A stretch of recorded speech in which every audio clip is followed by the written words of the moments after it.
Hello everyone, welcome back to CLAT point. तो आज के वीडियो में हम लोग एक नया सब्जेक्ट स्टार्ट करने वाले हैं। जैसा कि कल हम लोगों ने कॉन्ट्रैक्ट कवर कर लिया था, सारे इंपॉर्टेंट सेक्शन, सारे इंपॉर्टेंट प्रोविजंस, एमसीक्यू क्वेश्चंस और जितने भी रेलेवेंट पॉइंट्स थे सब हम लोगों ने कल की क्लास में कॉन्ट्रैक्ट एक्ट कवर कर लिया है। तो जिन बच्चों को इंडियन कॉन्ट्रैक्ट एक्ट पढ़ना है वो हमारी लास्ट की वीडियो देख सकते हैं। आज की क्लास में हम एक नया सब्जेक्ट स्टार्ट करने वाले हैं, दैट इज बीएनएस। ठीक है, बहुत बच्चे कंफ्यूज होते हैं कि मैम क्लैट में कौन सा पोर्शन इंपॉर्टेंट है और कौन सा पोर्शन इंपॉर्टेंट नहीं है, क्या सारी चीजें हमको पढ़ना है या कुछ कुछ पोर्शन ही पढ़ना है, क्या क्या पढ़ना है वो हम आपको बताएंगे इस वीडियो में। तो चलिए शुरू करते हैं with new energy a new subject. देखिए, शुरू करने से पहले वो बच्चे जो क्रैश कोर्स ज्वाइन करना चाहते हैं क्लैट पीजी 2027 का, they can contact on this number. ठीक है, क्रैश कोर्स अवेलेबल है ओनली वर्थ ₹5,999 में। और वो बच्चे जो मॉक देना चाहते हैं, बिकॉज किसी भी एग्जाम के लिए मॉक एक बहुत इंपॉर्टेंट रोल प्ले करता है, क्योंकि आपने कितना भी पढ़ा, कितनी भी तैयारी किया, बट अगर आपने मॉक टेस्ट नहीं दिया तो आपको पता ही नहीं चलेगा कि कौन सा पोर्शन आपका स्ट्रॉन्ग है, कौन सा पोर्शन आपका वीक है, या फिर आपको किस पे और मेहनत करनी है, आपको पता ही नहीं चल पाएगा। इसीलिए मॉक टेस्ट सॉल्व करना बहुत जरूरी है। तो वो बच्चे जो क्लैट पीजी 2027 के लिए मॉक टेस्ट सॉल्व करना चाहते हैं, फिर मॉक लेना चाहते हैं, तो they can contact on this number. हमारे यहाँ ये अवेलेबल है ओनली वो ₹1499 नाउ। वो बच्चे हैं जिनको पूरा कोर्स लेना है, ठीक है, क्लैट पीजी 2027 के लिए, सॉरी 2028 के लिए, तो वो पूरा कोर्स परचेज कर सकते हैं ओनली वर्थ ₹14,999 पे। और आज हम एक नई चीज आपके लिए लाए हैं, new criminal law and jurisprudence. ठीक है, ये एक ऐसी बुक है, वो बच्चे जो कि सोच रहे हैं कि उनको एमसीक्यू कहाँ से सॉल्व करना है या फिर कोई सेलेक्टिव एमसीक्यू जो कि इम्पोर्टेंट है वो कहाँ से पढ़े, तो आप भटकिए मत। ये किताब काफी अच्छी है, जहाँ जिसमें आपको मोर देन 1000+ एमसीक्यूज मिलेंगे विद द सॉल्यूशन। ठीक है, बहुत सारी ऐसी बुक्स मार्केट में है जिसमें एमसीक्यू तो है बट उसमें सॉल्यूशंस बहुत रेयरली प्रोवाइडेड है। तो ये एक ऐसी बुक है जिसमें आपको बीएनएस, बीएसए, बीएनएसएस मिलेगा, ज्यूरिस भी मिलेगा और एमसीक्यू बेसिस में है। यहाँ पे आपको सॉल्यूशंस भी प्रोवाइड रहेगा only worth ₹1999। Trust me, this is one of the best book जो आप कवर कर सकते हैं, जहां से आप पढ़ सकते हैं, एमसीक्यू सॉल्व कर सकते हैं और अपनी एक्यूरेसी का पता लगा सकते हैं। एक बार आपको ट्राई करना चाहिए। चलिए शुरू करते हैं बीएनएस। देखिए, पहले क्या था, पहले आईपीसी था, that is Indian penal code. तो अपने लॉ मेकर्स को, पार्लियामेंट को लगा कि आईपीसी बहुत दिन से चलती आ रही है, ठीक, अब उसमें अमेंडमेंट करना पड़ रहा है तो बहुत टफ हो जाता था, तो उन लोगों ने सोचा लॉ में पूरा कानून ही बदल देता। तो आईपीसी को रिप्लेस करके लाया गया, दैट इज भारतीय न्याय संहिता 2023, जिसको हम लोग बीएनएस के नाम से भी जानते हैं। ठीक, सबसे पहला क्वेश्चन यही से आता है कि बीएनएस किसको रिप्लेस किया है। तो बीएनएस ने आईपीसी को रिप्लेस किया है। आईपीसी कब आई थी? 1860 में। ठीक, जिसको हम लोग आईपीसी के नाम से जानते हैं। हाँ, चलो, तो आईपीसी कब आई थी? 1860 में आई थी। Second, just wait a minute. हाँ, ठीक, नाउ आईपीसी को किसने रिप्लेस किया? बीएनएस। बीएनएस कब आया था? 2020। ठीक, नाउ ये एनफोर्स कब हुआ था? 1 जुलाई 2024। इसमें कितने सेक्शंस हैं? 358 सेक्शंस हैं। अब इसमें बहुत सारे सेक्शंस को अमेंड किया गया, कुछ सेक्शन मर्ज हुए, कुछ नए पनिशमेंट्स, कुछ नए सेक्शंस ऐड हुए, कुछ नए ऑफेंसेस हैं वो भी ऐड हुए। तो चलिए हम लोग शुरू करते हैं पढ़ना। नाउ सबसे पहला तो एक इंट्रोडक्टरी क्लास होता है। ऑब्वियस सी बात है, कोई भी नया सब्जेक्ट है या फिर आप किसी भी नए इंसान से मिलते हैं तो सबसे पहले क्या पूछते हैं? आपका नाम क्या है। उसी हिसाब से जब हम कोई भी एक्ट पढ़ते हैं, कोई भी बेयर एक्ट पढ़ते हैं या फिर कोई भी नए नियम कानून, कोई भी नए लॉज पढ़ते हैं, तो सबसे पहले ये क्वेश्चन आता है कि भाई इसका नाम क्या है। तो सेक्शन 1 बीएनएस का है, वो यही बताता है कि इस एक्ट का नाम क्या है। तो नाम ऑब्वियस सी बात है, सबको पता है, भारतीय न्याय संहिता 2023, और इसको हम लोग बीएनएस के नाम से जानते हैं। फिर दूसरा है कि ये कब आया। लाइक अगर आप किसी एक इंसान से मिल रहे हो तो आप सबसे पहला क्वेश्चन क्या करोगे, आपका नाम क्या है। दूसरा, what is your date of birth. आप किसी इंसान से आप पूछेंगे ना, उसी हिसाब से इस एक्ट का जो डेट ऑफ बर्थ है वो क्या है, 4 जुलाई 2024। ठीक। अब फिर एक इंसान से पूछा जाता है कि आप रहते कहाँ पे हैं। ठीक, मान लो ये एक इंसान है। ठीक, तो दिस इज अ पर्सन। अब इसका नाम क्या है, इसका डेट ऑफ बर्थ क्या है, और ये कहाँ रहता है। उसी हिसाब से इस एक्ट का नाम क्या है, बीएनएस। इसका डेट ऑफ बर्थ क्या है, 4 जुलाई 2024। रहता कहाँ है, ऑल ओवर इंडिया में। बीएनएस कहाँ अप्लाई करता है, BNS applies to all over India except there are some certain provision जहाँ पे अप्लाई नहीं होता है, वो हम लोग आगे चल के कवर करने वाले हैं, but usually it applies to whole India. BNS applies to act or omission committed within the territory to which the Samhita applies subject to its provision। और कुछ कुछ प्रोविजंस में, कुछ कुछ सेक्शंस में तो ये बाहर भी अप्लाई होता है। तो आई होप आपको चीजें समझ में आ रही होंगी। Good evening Vaishnavi, good evening. ठीक है, तो बीएनएस कहाँ अप्लाई होता है, ऑल ओवर इंडिया में, except there are some certain provisions जहाँ पे अभी भी थोड़ा सा एक्सेप्शन में है, तो इसको भी हम लोग आगे चल के कवर करने वाले हैं। तो सेक्शन 1, नाम क्या है, बीएनएस। डेट ऑफ बर्थ क्या है, 4 जुलाई 2024। कहाँ अप्लाई करता है, ऑल ओवर इंडिया में, except there are some certain. Now अब देखिए, पढ़ने से पहले एक बात आप ये जान लीजिए, ये क्रैश कोर्स है हमारा। ठीक है, इसमें हम लोग वही वही चीजें, वही वही पोर्शंस पढ़ेंगे जो क्लैट पीजी के लिए इंपॉर्टेंट है।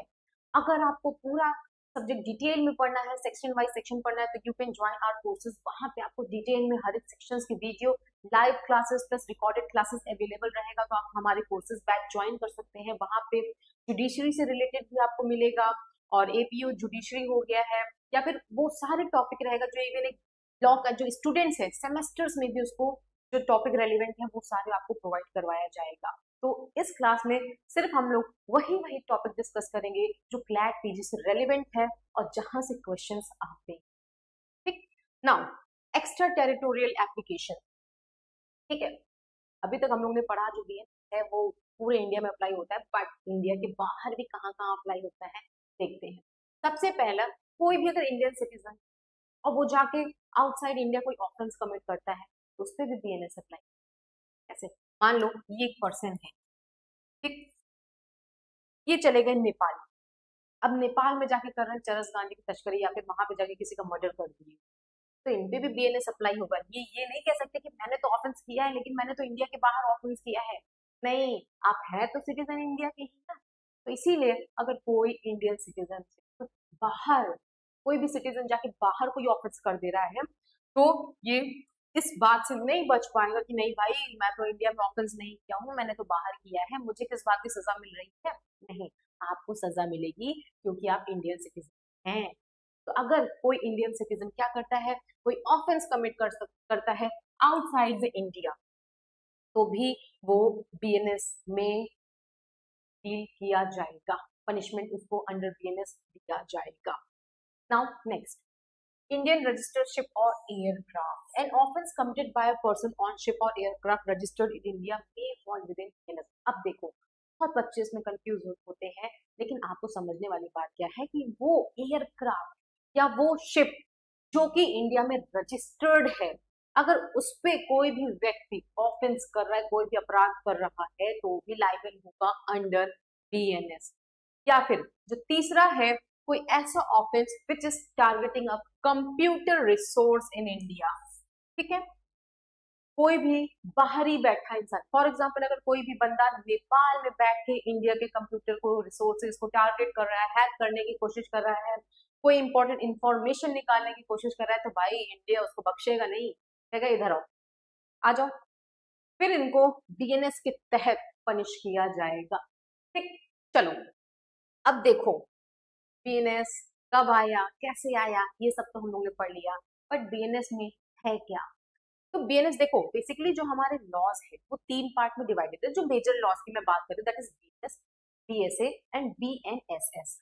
ठीक, देखो सबका रूल क्या है, बीएनएस ऐसे एंड बीएनएस।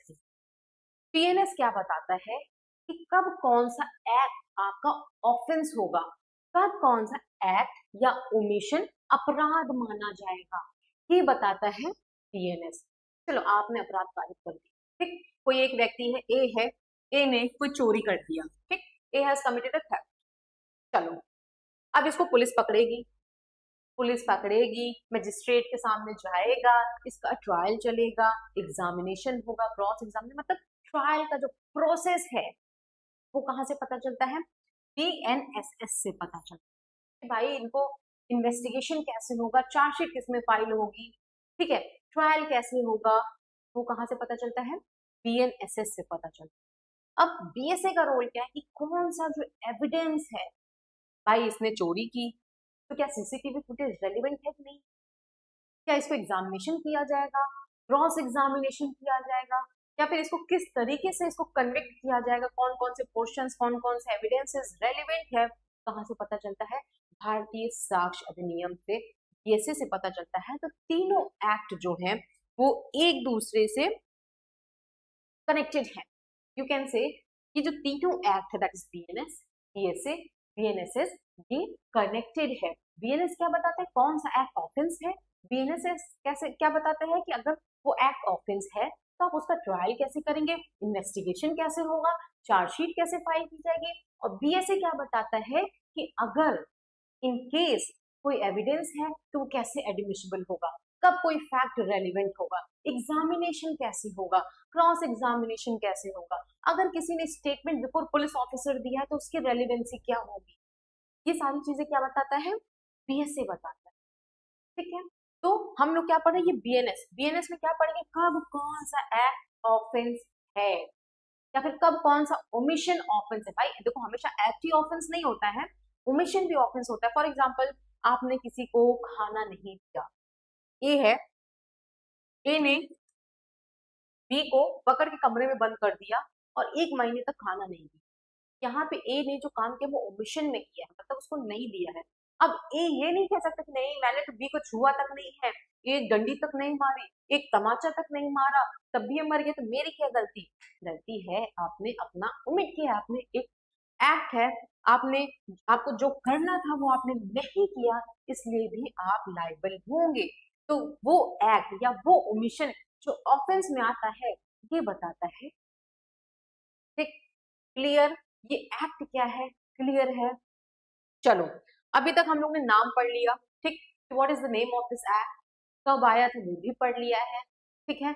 अब ये कहाँ कहाँ अप्लाई होता है वो भी पढ़ लिया, प्लस एक्स्ट्रा टेरिटोरियल जुरिस्डिक्शन भी हम लोग ने पढ़ने की, भाई मान लो ऑल ओवर इंडिया में अप्लाई तो होता ही होता है, बट अगर कोई इंडियन सिटीजन बाहर जाके ऑफेंस कमिट करे तो उस पर भी अप्लाई होगा, या फिर कोई Indian registered ship or aircraft पे ऑफेंस कमिट हो रहा है तो उस पर भी अप्लाई होगा, या फिर कोई बाहर से बैठा बंदा अपने इंडियन कंप्यूटर रिसोर्सेज को हिट कर रहा है या फिर कहीं ना कहीं से उसको टारगेट कर रहा है तो ये भी ऑफेंस है, ये भी बीएनएस में अप्लाई होगा। Now section 2 definition part.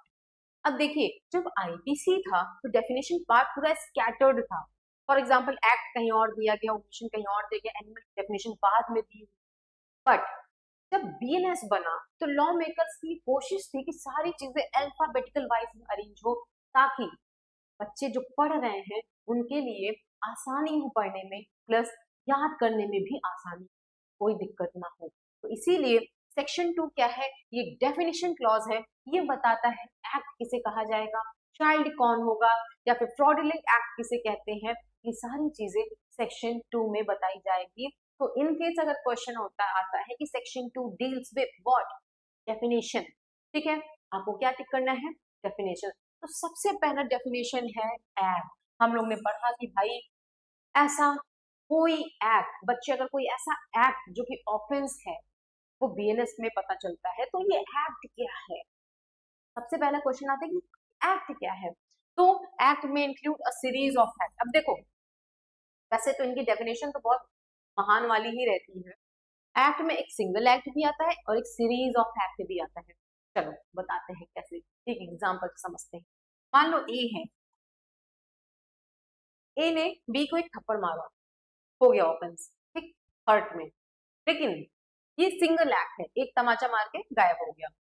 लेकिन ए क्या काम करता है, बी को पहले एकदम जोर से पकड़ता है, फिर उसको पटकता है, फिर उसको घसीटता है, फिर उसको ले जाके कमरे में बंद कर देता है, फिर उसको 1 महीने तक खाना नहीं देता है। तो ये क्या है, सीरीज ऑफ एक्ट है। पहले पकड़ता है, पटकता है, घसीटता है, कमरे में ले जाता है, बंद करता है, फिर उसको खाना नहीं देता है। तो ये भी एक सीरीज ऑफ एक्ट है, तो ये भी एक्ट में आएगा। तो एक्ट मतलब एक सिंगल एक्ट भी होता है और सीरीज ऑफ एक्ट भी होता है, तो इससे आप कंफ्यूज मत होइएगा। एमसीक्यू से रिलेटेड यहाँ क्वेश्चंस पूछे जाते हैं कि एक्ट का क्या मतलब होता है। तो आपको नीचे 4 ऑप्शंस दिया रहेगा, single act, series of act, single act as well as series of act, none of the above. तो आपको single act as well as series of act में टिक करना है, भूलिएगा नहीं, कंफ्यूज नहीं होइएगा। नाउ चाइल्ड, चाइल्ड का मतलब होता है, child means a person below the 18 year of age, भाई माइनर पर्सन, बच्चा जो कि 18 साल से कम है, तो उसको चाइल्ड कहेंगे हम लोग। नाउ नेक्स्ट, डिसऑनेस्टी, ठीक है। तो dishonesty, a person acts dishonestly when the act is done with the intention of causing wrongful gain to one person and wrongful loss to another person। मान लीजिए ए ने कोई ऐसा एक्ट किया जिससे बी को wrongful gain हो रहा है और सी को wrongful loss हो रहा है, तो ये किसमें आएगा, डिसऑनेस्ट में आएगा, ठीक। डॉक्यूमेंट, अब मान लीजिए कोई ऐसी चीज है जो लिखने के काम आए, या फिर कहीं कहीं आपने पिक्टोरियल रिप्रेजेंटेशन किया, कोई रिकॉर्ड मेंटेन करने को आया, इलेक्ट्रॉनिक रिकॉर्ड, ये सारे किस में आते हैं, डॉक्यूमेंट्स में आते हैं। Definition of documents is broad and include information recorded or representation in legally recognized form, include electronic as well as digital। पहले क्या था, आईपीसी में क्या था, इलेक्ट्रॉनिक और डिजिटल वर्ड ऐड नहीं था, बट बीएनएस को ऐड कर दिया गया है। Now, fraudulently, a person acts fraudulent when the act is done with intent to defraud। अगर कोई व्यक्ति किसी को छल करने की नियत से, फ्रॉड करने की नियत से कोई एक्ट कर रहा है, उसको लॉस होता है, तो यहाँ पे इसको फ्रॉड डिफ्रॉड माना। Now, gender, word referring to a particular gender, generally include person of other gender as provided by the Samhita। Good faith, अब आगे चल के हम लोग एक्सेप्शन में पढ़ेंगे, तो हर सेक्शन में good faith good faith good faith आएगा। तो ये गुड फेथ क्या है, यहाँ से पता चलता है कि an act is not regarded as well good faith when it is done without due care and attention. तो ये एक नेगेटिव डेफिनेशन है। इनमें लॉ मेकर्स ने ये नहीं बताया कि गुड फेथ क्या होता है, बट ये बताया कि गुड फेथ क्या नहीं होता है, ठीक है। कौन सा एक्ट गुड फेथ में नहीं आएगा, अगर वो act without due care and attention में किया जाता है, तो वो एक्ट गुड फेथ में नहीं आता। नाउ इंजरी, इंजरी किसे कहेंगे, तो injury denotes any harm illegally, देखो इलीगली कॉज बाय किस पे, बॉडी पे, माइंड पे, रेपुटेशन पे और प्रॉपर्टी पे। अब आप कहेंगे ये माइंड वाला कौन सा इंजरी है, ठीक है। तो यहां से एमसीक्यू क्वेश्चन शुरू होता है कि इंजरी में बॉडी आता है, माइंड आता है, रेपुटेशन आता है, प्रॉपर्टी आता है, या नन ऑफ द अबव या ऑल ऑफ द अबव। तो आपको ऑल ऑफ द अबव पे टिक करता है कि भाई अगर आपको शारीरिक क्षति कोई करता है, आपको कोई गोली मारता है, कोई तलवार से मार देता है, या फिर कोई डंडा मारता है, तमाचा मारता है, धकेल देता है, उठा पटक देता है, ये सब किसमें आता है बच्चे, बॉडी इंजरी पे आता है, बॉडी इंजरी पे आता है। माइंड इंजरी मतलब आपको कोई परेशान कर रहा है, आपको कोई हरास कर रहा है, आपको कोई एक्सटॉर्ट कर रहा है, ये किस पे आ गया, माइंड इंजरी पे आ गया। नाउ रेपुटेशन डिफॉर्मेशन, अगर आपके खिलाफ कोई गलत पोस्ट, कोई गलत बातें ऑनलाइन पोस्ट कर दे रहा है, या फिर कोई गलत बातें सोशल मीडिया पे आपके खिलाफ कोई कर दे रहा है, जिससे आपकी सोसाइटी में जो आपकी इज्जत है, जो इमेज है, वो डाउन हो रहा है, इसको कहेंगे रेपुटेशन की इंजरी हुई। प्रॉपर्टी मतलब आपकी कोई मूवेबल प्रॉपर्टी है, चाहे इमूवेबल प्रॉपर्टी है, मूवेबल प्रॉपर्टी को चोरी कर ले गया, या फिर इमूवेबल प्रॉपर्टी को कोई जबरदस्ती कब्जा कर लिया, या फिर उसको हत्या लिया, या फिर कोई एक्सटॉर्शन कर लिया, ये सब किसमें आएगा, प्रॉपर्टी वाले इंजरी आएगा। क्लियर, चलिए चलिए अब हम लोग आते हैं नेक्स्ट, इलीगल। अब पूरा जो बीएनएस एक्ट है वो किस पे बेस्ड है, लीगल इलीगल, कौन सा एक्ट लीगल है, कौन सा एक्ट इलीगल है, कौन सा ऑफेंस है, कौन सा एक्ट ऑफेंस नहीं है। तो ले दे के शब्द जो बीएनएस घूमता है वो लीगल इलीगल। तो आइए हम लोग जानते हैं इलीगल किसे कहता है, किसे कहा जाता है। तो illegal applies to everything which is an offence. अगर कोई एक्ट अपराध है, ऑफेंस है, तो ये काम इलीगल होगा। जैसे कि गांजा की तस्करी करना इलीगल है, और किसी को मारना ऑफेंस है तो वो इलीगल हो गया, ठीक है। किसी को थ्रेटन करना इज एन ऑफेंस तो वो इलीगल हो गया। या फिर any act which is prohibited by law, कोई ऐसा एक्ट जो कि लॉ मना करता है कि आपको ऐसा नहीं करना है, वो क्या है, वो सारे एक्ट इलीगल में आएंगे। या फिर ऐसा कोई एक्ट जो कि ग्राउंड ऑफ सिविल एक्शन बनता है तो ये भी इलीगल होगा। तो सेक्शन 2 का जो इलीगल पोर्शन है उसमें क्या आएगा, एनी ऑफेंस आएगा, या फिर any act which is forbidden by law, या फिर any act which give grounds for civil action, तो किसमें आएगा, इलीगल में आएगा। नाउ पर्सन, पर्सन में भी बहुत इंपॉर्टेंट क्वेश्चन आते हैं कि person include individual, company, association, body of person, all of the above या नन ऑफ दी अबव। तो भाई पर्सन में बच्चों सब आते हैं। पर्सन इंक्लूड्स इंडिविजुअल, आप एक व्यक्ति को भी पर्सन कह सकते हैं, कंपनी भी पर्सन में आता है, एसोसिएशन में भी पर्सन में आता है, और बॉडी ऑफ अ पर्सन तो पर्सन में आता ही आता है, वेदर इट इज इनकॉर्पोरेटेड और नॉट। तो आपको इस डेफिनेशन में ये 4 शब्द याद करने की जरूरत है। That's it.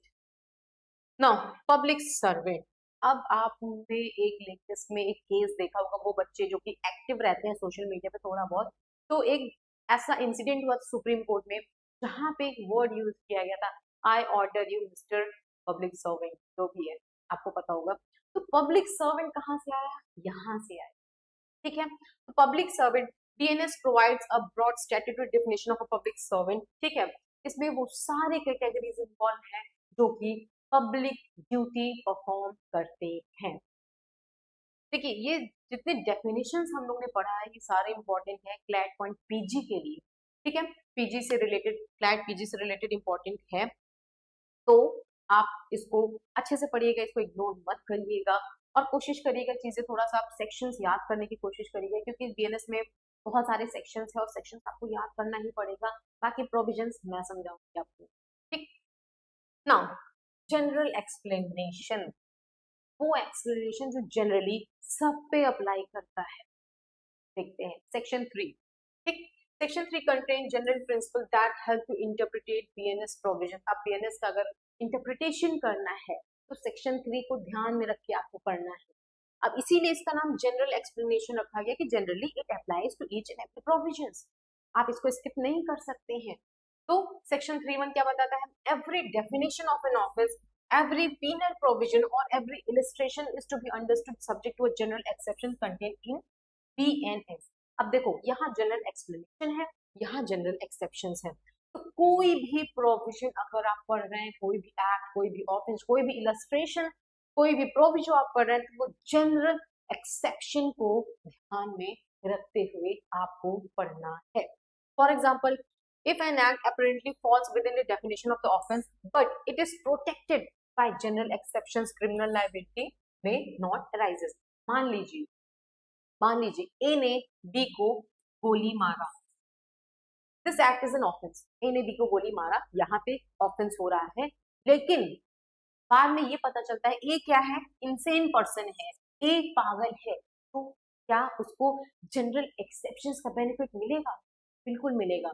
तो यही ये सेक्शंस बता रहा है कि अगर आप कोई डेफिनेशन ऑफेंस का पढ़ रहे हैं, कोई एक्ट का पढ़ रहे हैं, या फिर कोई प्रोविजंस का पढ़ रहे हैं, या फिर कोई इलस्ट्रेशन का पढ़ रहे हैं, आप जनरल एक्सेप्शंस को ध्यान में रखे पढ़िए, क्योंकि अगर कोई एक्ट वैसे ऑफेंस है बट अगर वो जनरल एक्सेप्शंस में फॉल हो रहा है तो उसको वहां पे जो क्रिमिनल लायबिलिटी है वो अराइज नहीं होगी। क्लियर बच्चे, कोई भी प्रॉब्लम है तो you can ask me in comment box.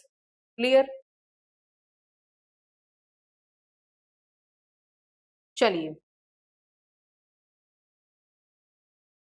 Now common intention, ये एक ऐसा टॉपिक है जो कि क्लैट पीजी में पूछा जाता है, प्लस जुडिशरी के एग्जाम में पूछा जाता है, एपीयू को एग्जाम में पूछा जाता है, इवन वो बच्चे जो सेमेस्टर के एग्जाम्स दे रहे हैं वहां पे भी ये क्वेश्चन जरूर आता है और हर ऑल्टरनेट ईयर आता है। तो इस पोर्शन से आप बच ही नहीं सकते कि कब कौन सा एक्ट है वो कॉमन इंटेंशन में माना जाएगा, where a criminal act is done by several person. अब देखो इसको तो आपको याद नहीं करना है, मैं बार बार अपने बच्चों को समझाती हूँ कि आपको लॉ याद नहीं करना है, आपको चीजें समझना है।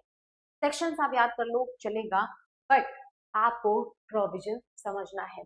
तो आप इसको तोड़ तोड़ के पढ़िए कि जहां पे क्या है, सबसे पहले क्रिमिनल एक्ट है, सिंपल एक्ट नहीं है, क्रिमिनल एक्ट। क्रिमिनल एक्ट मतलब जैसे थेफ्ट हो गई, रॉबरी हो गई, मर्डर हो गया, डकैती हो गया, हर्ट हो गया, ग्रीवियस हर्ट हो गया, ठीक। जहां पे कोई एक आपराधिक कृत्य, क्रिमिनल एक्ट कैसे किया जा रहा है, डन बाय सेवरल पर्सन, मतलब एक नहीं, दो नहीं, तमाम व्यक्ति होंगे। जहां पे एक क्रिमिनल एक्ट हो रहा है, एक आपराधिक कृत्य या फिर आपराधिक कार्य किया जा रहा है, सेवरल पर्सन मतलब बहुत सारे लोगों के द्वारा, ठीक है, इन furtherance of common intention of all, ठीक है। अब देखो, जितने लोग हैं सब एक्ट कर रहे हैं, सब ऑफेंस में इन्वॉल्व है, सबका इंटेंशन भी सेम है। For example A B C D, चारों लोग कहते हैं चलो इस बैंक को लूटा जाए, ठीक है, इस बैंक को लूटा जाए। यहाँ पे देखो चारों लोग हैं, इन्वॉल्व हैं।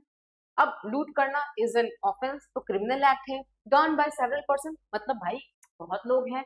इन फॉर्दरेंस ऑफ कॉमन इंटेंशन, मतलब जो सबकी मानसिकता है, ए बी सी डी की मानसिकता क्या है, बैंक को लूटना। इन लोग का इंटेंशन क्या है, बैंक को लूटना, ठीक है, इन फॉर्दरेंस ऑफ कॉमन इंटेंशन, ठीक है।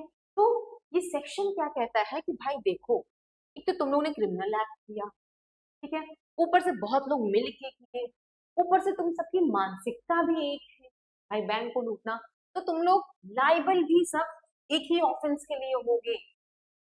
ऐसा कहने की क्यों जरूरत पड़ी लॉ को, इसलिए मान लो, अब देखो सबने अपना अपना रोल डिवाइड कर लिया। ए बी कहते हैं कि मैं बैंक के अंदर जाऊंगा, कैश लेके आऊंगा। सी कहता है मैं बाहर बैठ के रखवाली करूंगा कि देखता हूँ पुलिस आता है कि नहीं आता है। और डी कहता है मैं बैंक के पीछे रखवाली करूंगा, ठीक।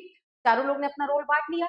ए बी अंदर जाते हैं, बी बाहर रहता है, सी बैंक के जो डी है वो बैंक के पीछे रहता है, ठीक। सबने अपना अपना रोल बांट लिया। प्रॉब्लम, मान लो चारों लोग पकड़े गए।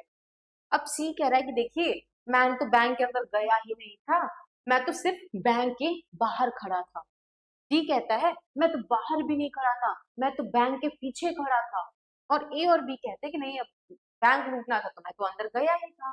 तो कोई भी इस बात से बच ना पाए कि मैंने लूटा नहीं, मैं बैंक के बाहर खड़ा था या मैं बैंक के पीछे खड़ा था। तो लॉ कहती है कि बेटा तुम कहीं भी खड़े हो, बैंक के आगे खड़े हो, बैंक के पीछे खड़े हो, बैंक के ऊपर खड़े हो, लेकिन आप चारों लोग गए ना, आपका इंटेंशन तो सेम था, तो आप चारों लाइबल होंगे। भले ही आप पहरा दे रहे थे, आप पीछे खड़े थे, आप बैंक के ऊपर खड़े थे, डजंट मैटर। तो यहाँ पे ये चीज क्लियर होती है कि जहां भी एक क्रिमिनल एक्ट हो रहा है bye several person in furtherance of common intention, so each and every person is liable for the act in same manner as provided by law. Clear? बहुत सिंपल सेक्शन है, बहुत सिंपल प्रोविजन है, आपको सिर्फ समझना है, ठीक है। तो सबसे पहला इसमें एसेंशियल एलिमेंट क्या है, कोई एक्ट होना चाहिए, वो क्रिमिनल एक्ट होना चाहिए। अगर क्रिमिनल एक्ट नहीं है तो इसमें नहीं आएगा। तो जो एक्ट होना चाहिए वो क्रिमिनल एक्ट होना चाहिए, प्लस वो जो क्रिमिनल एक्ट किया जा रहा है it must have been done by several person, उसमें बहुत लोग इन्वॉल्व होने चाहिए, एक दो मतलब एक से अधिक व्यक्ति इन्वॉल्व होना चाहिए, ठीक। अब क्रिमिनल एक्ट हो गया, सेवरल पर्सन हो गया, it must have been done in furtherance of common intention, सबका जो इंटेंशन होना चाहिए वो कॉमन होना चाहिए, सबका जो मोटिव होना चाहिए वो कॉमन होना चाहिए। इसलिए अगर ये चारों एक सेम इंटेंशन के साथ बैंक को लूटने जा रहे हैं, तो लॉ कहता है बेटा तुम चारों लाइबल होगे, तुम लोग बच नहीं पाओगे ये कह के कि नहीं मैं तो बैंक के बाहर खड़ा था, मैं तो बैंक के अंदर ही नहीं गया था, ये लूट क्या होता है, मैं तो बैंक के पीछे खड़ा था। तो आप बच नहीं पाएंगे, ठीक। चलो एग्जांपल एक और ले लेते हैं, A and B jointly attack C in pursuance of their common intention, if the statutory requirement are satisfied both may be liable for the criminal act. अब common intention mere presence, there must be participation with the requirement of common intention, अगर आप वहां पे हैं, आप खड़े भी हैं, आपने कोई एक्ट नहीं किया है, आप सिर्फ खड़े हैं वहां पे, लेकिन आप अगर पार्ट ऑफ ग्रुप है, पार्ट ऑफ गैंग है, you will be also liable in same manner as the other members are liable। आपने भले ही कोई एक्ट गया है। समझ गए? क्लियर? चलो now section 3 important rule: a person can be liable for an act done by other where the statutory requirement concerning common intention, joint participation, common knowledge and cooperations are satisfied. Now ये एक मैंने chart बनाया है जिसमें अभी तक हम लोग ने जितना भी पढ़ा है, मतलब सेक्शन 1 क्या है, short title, commencement and applications बताता है कि बीएनएस कब आया था, कब इफेक्टिव हुआ था। Territorial applications and extra territorial jurisdiction किसमें बताया जाता है, सेक्शन 1 में बताया जाता है। सेक्शन 2 में डेफिनेशन बताया गया है, जैसे कि child, dishonestly, fraudulently, good faith injury, बहुत इंपॉर्टेंट है।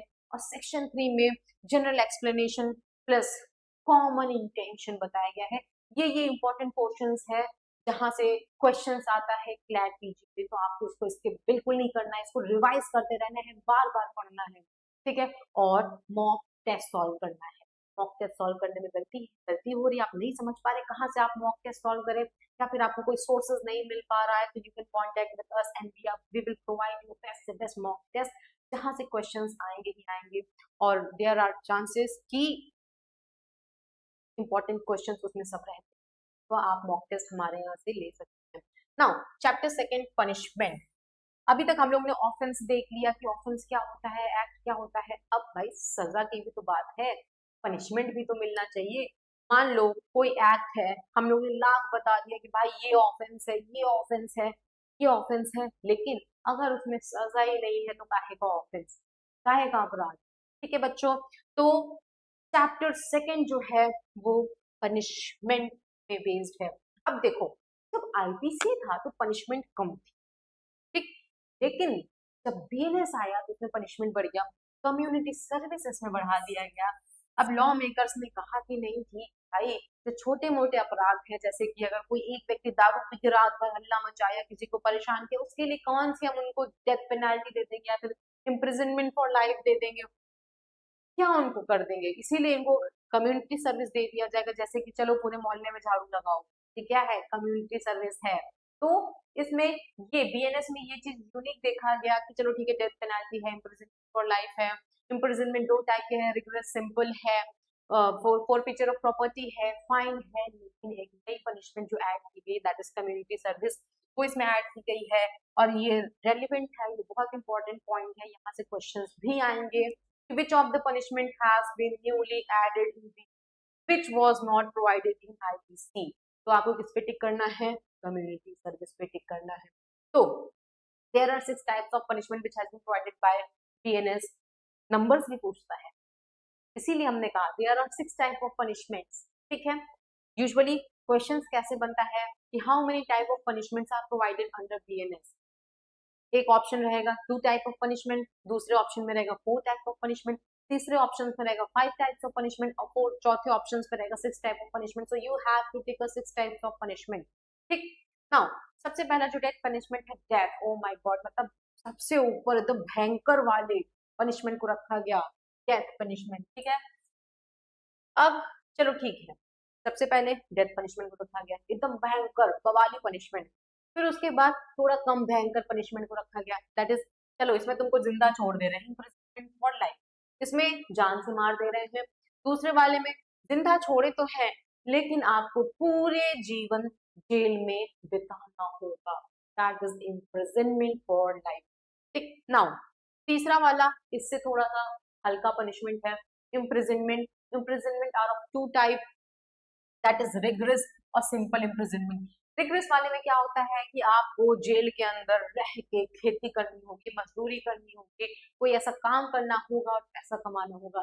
यस, सही सुन रहे हैं आप बच्चों, जेल में भी पैसे मिलते हैं अगर आप वहां पे कोई कम्युनिटी सर्विस या फिर कोई ऐसा काम कर रहे हो, जैसे अगर आप खेती कर रहे हो या फिर झाड़ू लगा रहे हो, वहां पे लोगों को पढ़ा रहे हो, ठीक है, दुकान वगैरह लगाए हो, कैंटीन वगैरह चला रहे हो, तो आपको पैसे। तो रिगरस इम्प्रिजनमेंट में आपको वहां पे जेल में बैठा के खिलाया नहीं जाएगा कि नहीं नहीं आप सुबह शाम 2-3 रोटी आपको या फिर खाने के लिए दे दीजिए, नहीं, आपको काम भी करना होगा, ठीक है। सड़कें देखनी पड़ेगी, वहां की साफ सफाई का ध्यान रखना पड़ेगा आपको, किचन देखना पड़ेगा, पढ़ाना पड़ेगा, मतलब जो भी वहां के जो काम रहेगा, आपको वहां पे बैठ के सिर्फ खाना नहीं होगा, आपको काम भी अलॉट किया जाएगा, वो भी हार्ड लेबर वाला। और सिंपल इम्प्रिजनमेंट जहाँ पे आप बैठ के खा सकते हो, ठीक है।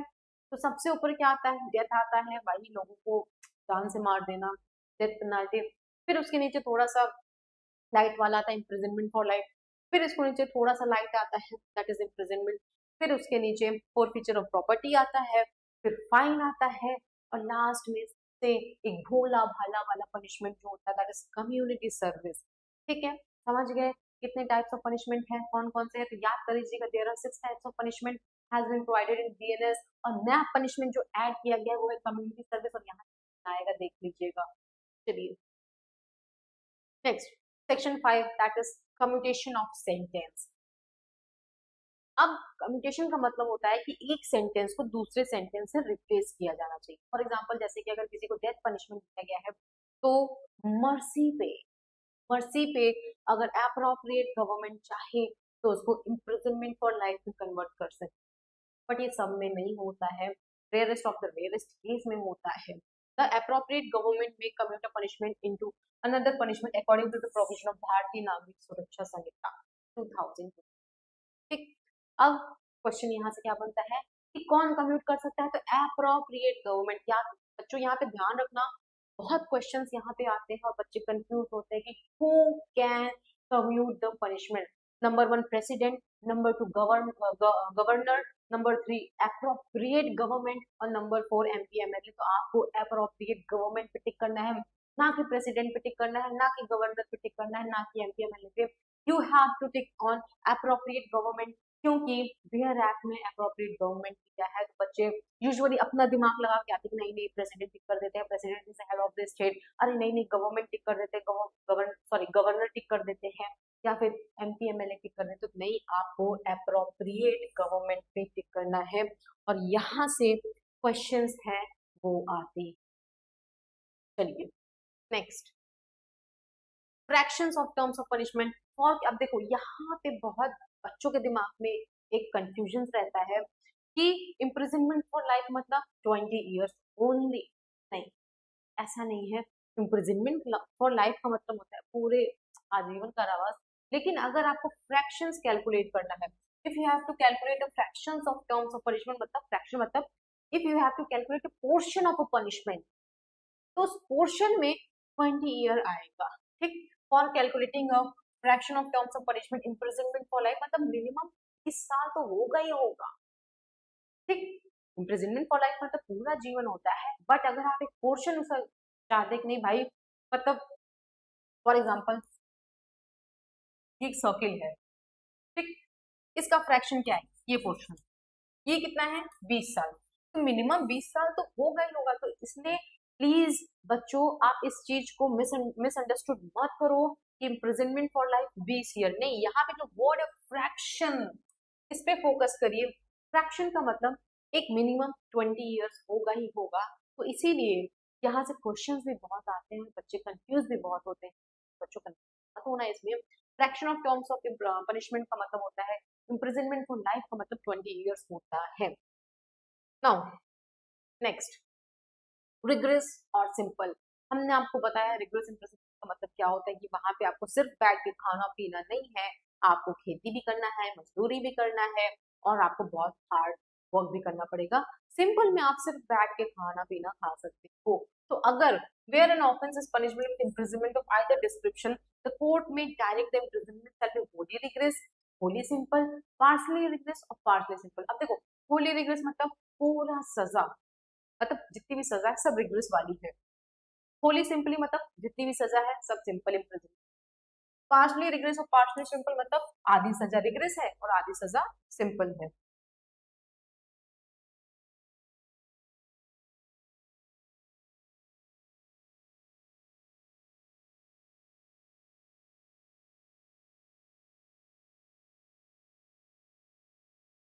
चलिए next, for example if punishment is imprisonment up to 3 years, the court may determine whether it should be a rigorous or simple according to the statutory provision or circumstances। तो ये कौन डिसाइड करेगी, कोर्ट डिसाइड करेगी, हम आप नहीं decide करेंगे। ये अप्रोप्रिएट गवर्नमेंट नहीं डिसाइड करेगी, कौन डिसाइड करेगा, ये कोर्ट डिसाइड करेगा। और यहाँ पे भी क्वेश्चन आता है और बच्चे यूजुअली कंफ्यूज होते हैं who will decide whether the punishment will be rigorous or simple? Number 1 appropriate government, number 2 court, number 3 president, number 4 governor. You have to take a court. समझ गए कैसे क्वेश्चन यहाँ से बनता है? हम आपको बताएंगे कौन सा क्वेश्चन इंपॉर्टेंट है, कहाँ से कैसे क्वेश्चन बनता है। तो प्लीज आप लास्ट तक बने रहिए, लास्ट तक आपके बहुत सारे जो कॉन्सेप्ट्स हैं वो क्लियर हो जाएगा। Amount of fine and liability in default. अब देखो, this section deal with the fine and imposed by the court and imprisonment in default of payment. मान लीजिए अगर कोर्ट आप पे फाइन इम्पोज कर रही है और आप फाइन पे नहीं कर पा रहे तो आप कितनी साल की सजा काटेंगे, वो ये सेक्शन बताता है। Important point, fine should be with in the limit prescribed by the law. ठीक है, कितनी फाइन आप पे लगाई जाएगी और अगर आप उसको पे नहीं कर पा रहे तो आपको कितने महीनों की सजा होगी, वो सेक्शन 8 के अकॉर्डिंग डिसाइड किया जाएगा। कोर्ट में prescribe imprisonment and default of payment of fine where permitted और पेमेंट ऑफ फाइन और imprisonment are legally distinct consequences. Default imprisonment does not erase the liability to pay the fine. ठीक है, तो कितना fine लगाया जाएगा और अगर आप वो फाइन नहीं पे कर पाओगे तो कितने महीने की आपको सजा होगी, ये सेक्शन 8 में कोर्ट डिसाइड करेगी। Now section 9, limit of punishment of offence made up to several offences when an act consist several act. भाई कोई ऐसा अपराध है जिसमें बहुत सारे एक्ट हैं, ठीक, each of which independently constitute an offense, the offender should not ordinarily be punished more than one for the same offense. ये ऑब्वियस सी बात है, ये हम लोगों ने कॉन्स्टिट्यूशन में भी पढ़ा था कि किसी एक अपराध के लिए आपको एक से अधिक बार पनिशमेंट नहीं दी जाती। वही सेम पॉलिसी, जो सेम जो फिलोसफी है वो सेक्शन 9 में इनबिल्ड किया गया कि भाई देखो अगर एक आदमी सेवरल एक्ट किया है, ठीक है, each of which independently constitute an offense, तो ऑफेंडर ऑर्डिनरली मतलब एक ही ऑफेंस के लिए पनिशेबल रहेगा।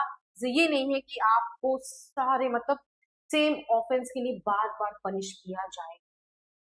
ठीक है, this provision deal with the situation where one overall act may appear to constitute a multiple offence. For example, A ने B को पहले 10 तमाचा मारा, फिर उसको जमीन पे पटक दिया, फिर उसको गोली मार, यहाँ पे अल्टीमेटली हुआ मर्डर ना, तो मर्डर के लिए लायबल ये किया जाएगा।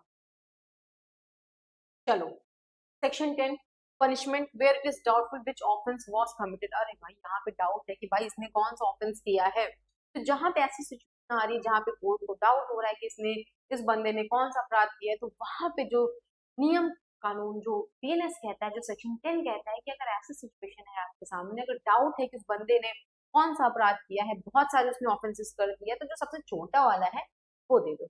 कोर्ट यहाँ पे जो लॉ है यहाँ पे थोड़ा रिलैक्स हो जाती है कि where a person is convicted of one of several offences but the court is uncertain as to which particular offence was committed, the punishment is governed by the provision applicable to the offence carrying the least punishment where the statutory condition are satisfied. तो सबसे कम वाला है वहां वो उसमें आपको punishment दे दिया जाएगा। यहाँ से भी आता है एक एमसीक्यू क्वेश्चन, मान लीजिए जहाँ पे बहुत सारे ऑफेंसेस हैं और कोर्ट ये कंफर्म नहीं कर पा रही कि भाई पर्टिकुलर ऑफेंस कौन सा हुआ है तो किस ऑफेंस के लिए लायबल होगा, तो लीस्ट वाले पे आपको टिक करना है। नाउ सॉलिटरी कन्फाइनमेंट सेक्शन 11 बहुत इंपॉर्टेंट है। सॉलिटरी कन्फाइनमेंट क्या होता है, कब दिया जाता है, कैसे दिया जाता है। मान लीजिए किसी एक व्यक्ति को एकदम एकांतवास में भेज दिया जाए कि नहीं अब आप जेल में सबके साथ नहीं रहेंगे, आपको अपनी सजा कम करनी है, तो आप थोड़ा कोने जाके सोचिए कि आपने ये अपराध क्यों किया, कैसे किया, फिर तो नहीं करेंगे आप, मतलब अपने आप कैसे सुधार ला पाएंगे। इसीलिए इसको सॉलिटरी कन्फाइनमेंट सेक्शन 11 कि where the law permit solitary confinement it may be imposed only with the limits prescribed by BNS. तो यहाँ पे ये सजा दी गई है। सबसे पहले तो इसके सेक्शंस बहुत इंपॉर्टेंट है, सेक्शन 11 वो आप याद कर लीजिएगा। प्लस सॉलिटरी कन्फाइनमेंट होता क्या है, अगर किसी व्यक्ति को कहीं एकांतवास में भेज दिया जाए कि अब आप जाओ उस कोठरी में 10 से 12 दिन रह के आना और उसमें तुम सोचना कि तुमने क्यों अपराध किया, कैसे किया, फिर दोबारा करोगे कि नहीं करोगे, तो इसलिए इस पनिशमेंट को पनिशमेंट नहीं कहेंगे इसको, ये कहा जाता है कि अपने इंसान जाता है तो कुछ सोचता है। देखो ये एक बहुत टफ पनिशमेंट है क्योंकि देखो इंसान अगर 3-4 लोगों के साथ रहता है तो उसका दिन बीत जाता है, लेकिन अगर वो कहीं अकेला हो गया तब तो वो बहुत कुछ सोचेगा और परेशान हो जाएगा। इसीलिए कुछ लिमिटेशंस भी है, कि नहीं कि आप किसी भी व्यक्ति को 1-2 महीने के लिए सॉलिटरी कन्फाइनमेंट भेज, ऐसा नहीं है। There are some certain limitations. आप कुछ ही पीरियड के लिए आप भेज सकते हो, पूरे टाइम के लिए आप किसी को नहीं सॉलिटरी कन्फाइनमेंट पनिशमेंट दे सकते हो। इंपॉर्टेंट सेफगार्ड्स क्या है? It can not be impose arbitrary, मतलब ये मनमाने तरीके से इम्पोज नहीं किया जाता है। It is subject to statutory life limitations. The period and the manner of solitary confinement are regulated by law. तो भाई एकांतवास में अगर आप किसी को भेज रहे हो, लॉ कहता है, सेक्शन 11 कहता है कि अगर आप एकांतवास में किसी को भेज रहे हो तो ऐसा नहीं है कि आप इसको 1-2-3 महीने के लिए सेंड कर सकते हैं।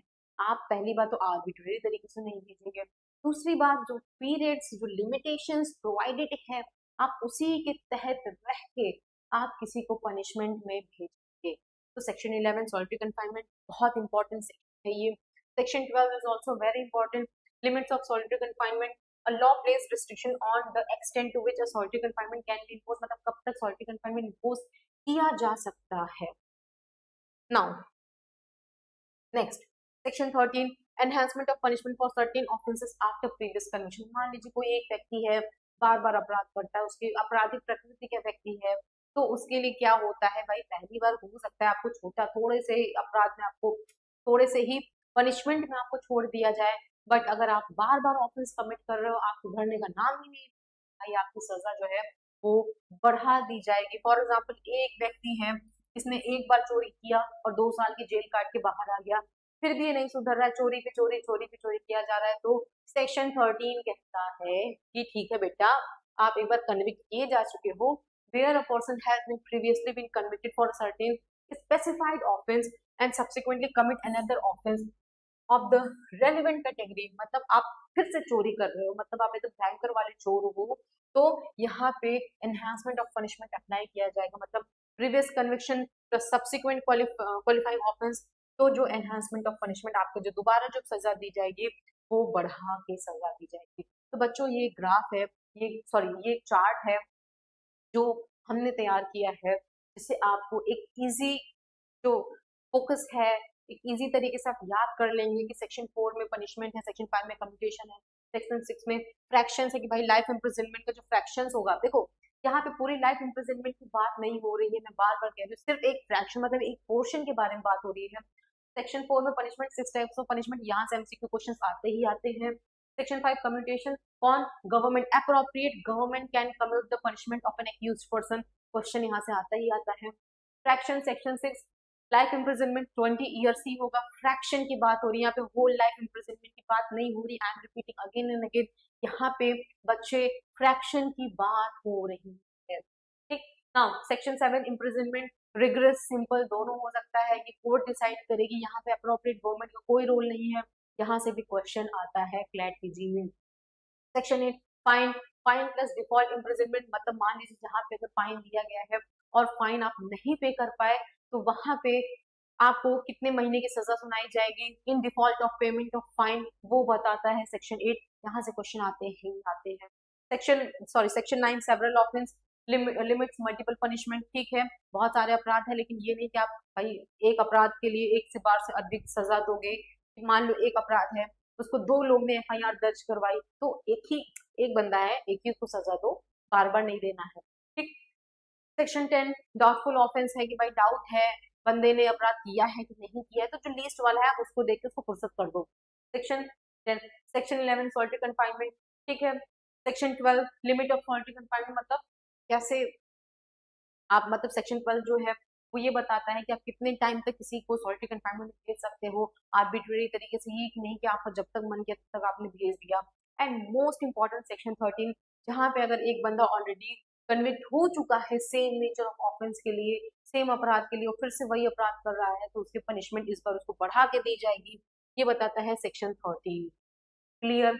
नाउ मोस्ट इंपॉर्टेंट सेक्शंस है इस एग्जाम के लिए, section 4, section 6, section 7, section 8 and section 13 बहुत इंपॉर्टेंट है, आपको इसको छोड़ना नहीं है, ठीक है। अब देखो, कोई भी अगर आप एग्जाम की तैयारी कर रहे होते हो, तो सबसे पहले आपको सिलेबस जानना होता है, सिलेबस के साथ साथ आपको जो आपके सोर्सेज हैं वो क्लियर करना होता है कि आपको किससे पढ़ना है, और उसके साथ साथ आपको ये भी ध्यान में बैठाना है कि आपको सब कुछ नहीं पढ़ना है, आपको सिर्फ सेलेक्टेड पोर्शन पढ़ना है जहां से क्वेश्चंस आते हैं।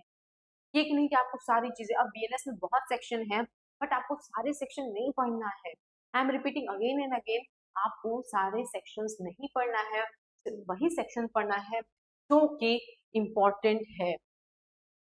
चलिए नाउ पार्ट थर्ड में आ जाइए, दैट इज जनरल एक्सेप्शन।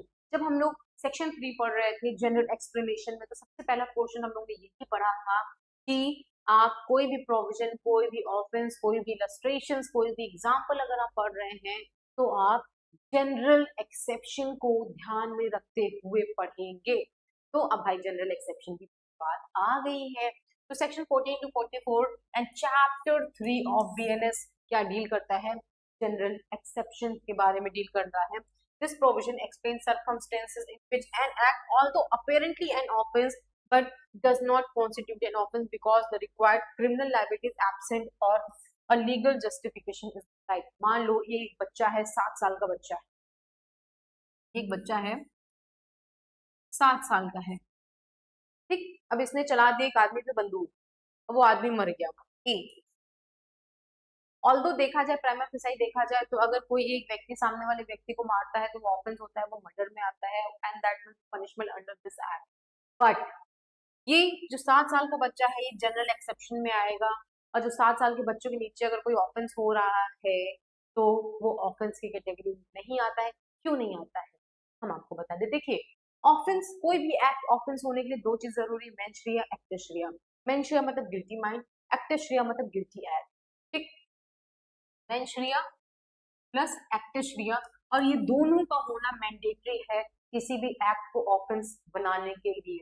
अगर मेंशरिया है, एक्टशरिया नहीं है, तो भी ये एक्ट ऑफेंस नहीं होगा, या फिर अगर एक्टशरिया है और मेंशरिया नहीं है तो भी ये एक्ट ऑफेंस नहीं होगा। तो जनरली जनरल एक्सेप्शंस में जितने भी प्रोविजंस है सब में एक्टशरिया तो है लेकिन मेंशरिया नहीं है, इसीलिए ये ऑफेंस की कैटेगरी में नहीं आता है। ऑल्दो प्राइमा फेसाई अपरेंटली देख के लगता तो है कि नहीं भाई ये अपराध है, बट यहाँ पे क्रिमिनल लायबिलिटी खत्म कर दी जाती है, इसीलिए इसको एक अलग से चैप्टर में रखा गया है। Now section 14, act done by a person bounded by a law, ठीक है। An act is not an offense, it is done by a person who is bounded by law to do it and who is done in good faith। अब देखो जब हम लोग definition वाला clause पढ़ रहे थे तो उसमें हम लोग ने देखा था गुड फेथ, अभी आगे चल के आपको बहुत मिलेगा। गुड फेथ क्या होता है, an act which is not done in due care and caution.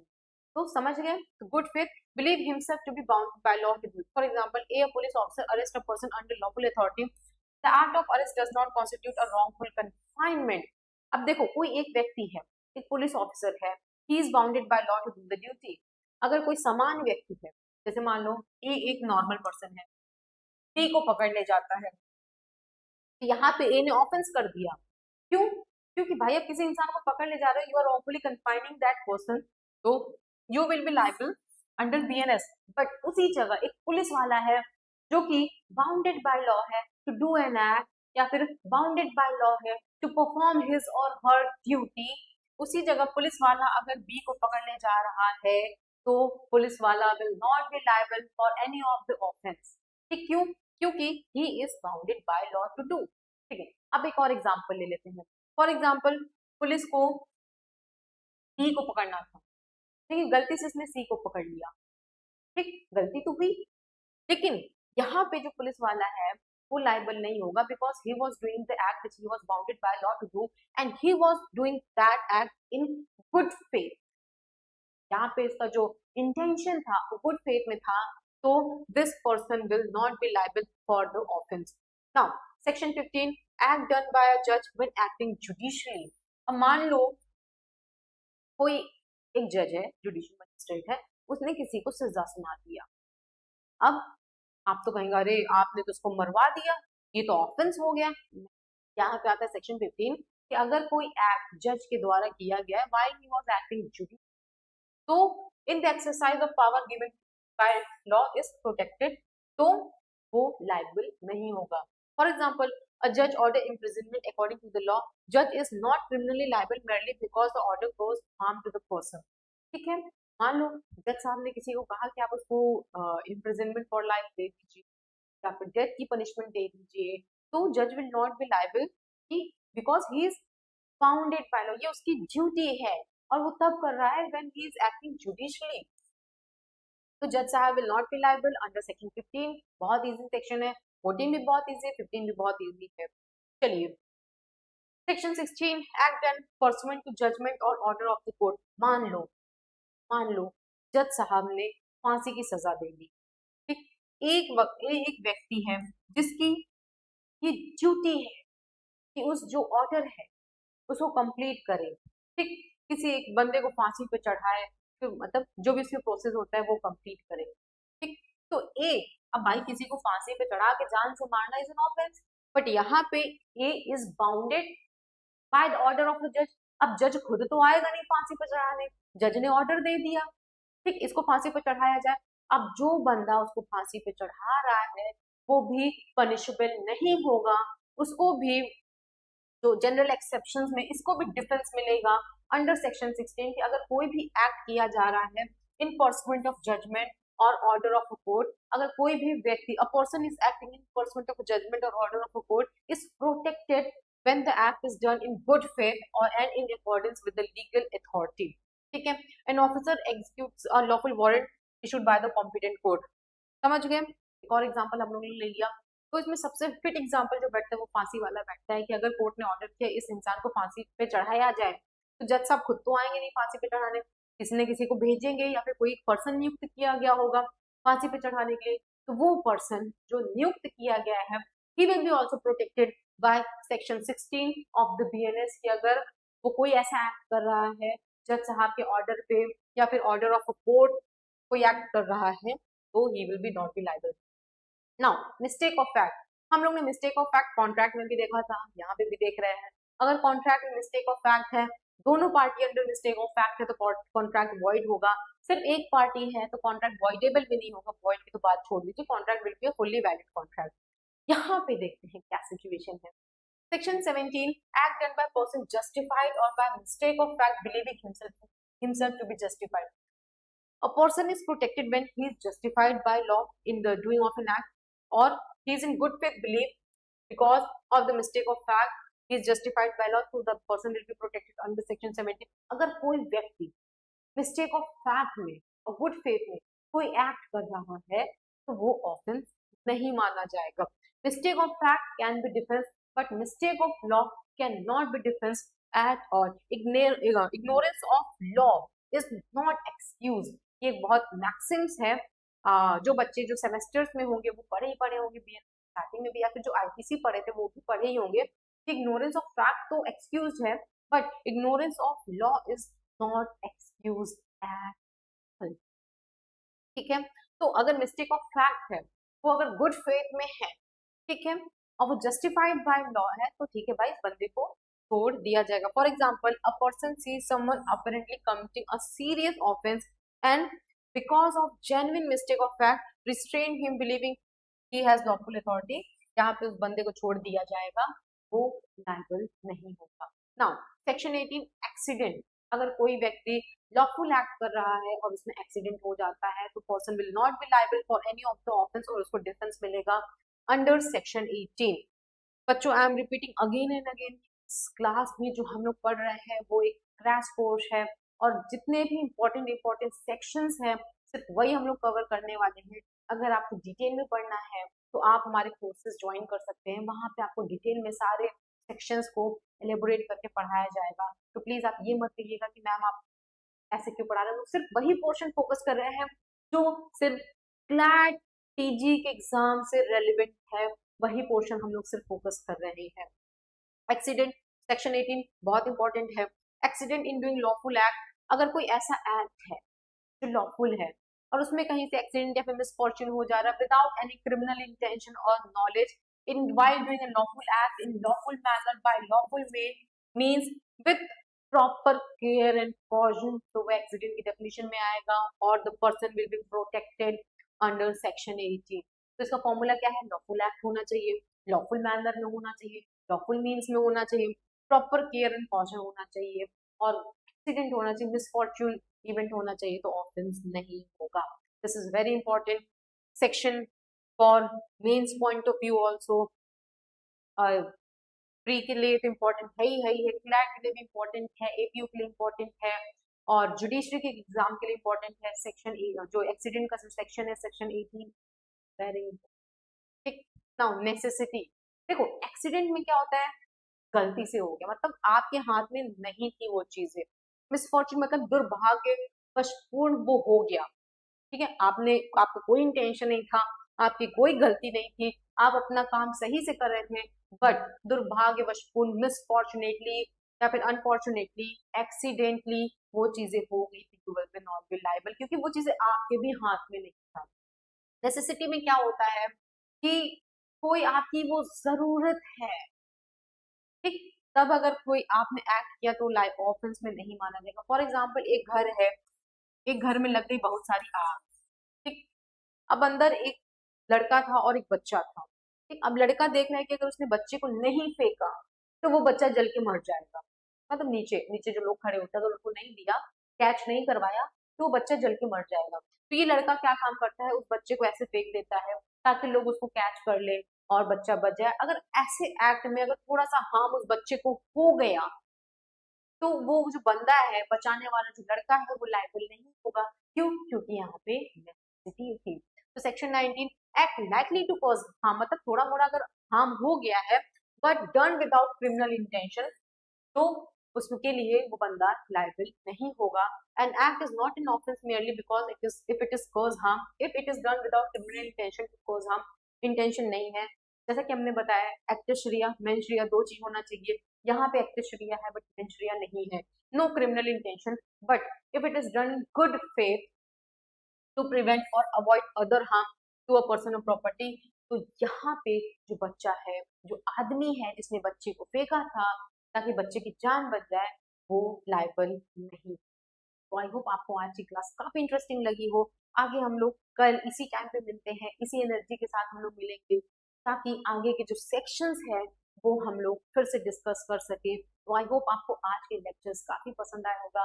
तो please do like and subscribe our channel. Thank you so much. मिलते हैं कल इसी टाइम पे.